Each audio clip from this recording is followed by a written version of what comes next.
আসসালামু আলাইকুম প্রিয় ভিউয়ার্স, আপনাদের সামনে উপস্থাপন করছি এক সময়ের ভালো টাইমিং নিয়ে ফ্লাই করা একটা ফিমেল বার্ড।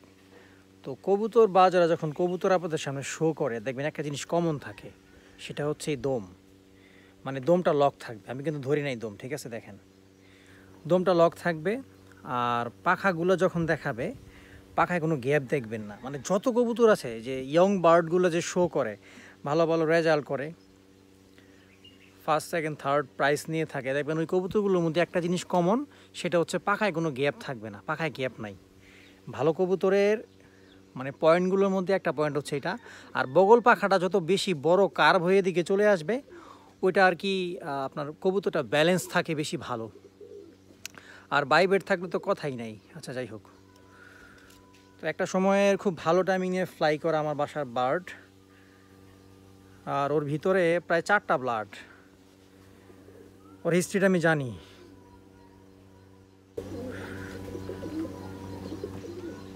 চোখ দেখেন, মাশাআল্লাহ। চোখ যখন প্রথম হালকা হালকা নষ্ট হচ্ছিল, তখনও 6 ঘন্টা প্লাস টাইম নিয়ে ফ্লাই করতো।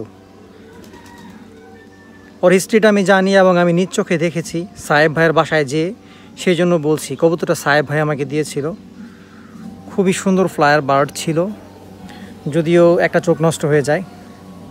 এরপরেও ডিম বাচ্চা করছে অনবরত এবং তার বাচ্চা ভালো ফ্লাই করে। আর আমি আসলে সময় সুযোগের অভাবে ফ্লাই করাতে পারছি না, এই হচ্ছে সমস্যা।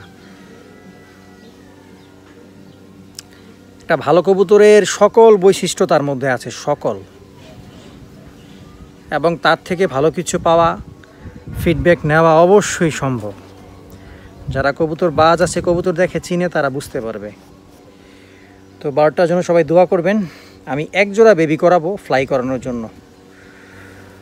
এই যে দেখেন, এই যে ওর আমি একটা করে বেবি নিচ্ছি, কারণ ও এক কথায় একেবারে রিল্যাক্সে যেন বেবি বড় করতে পারে।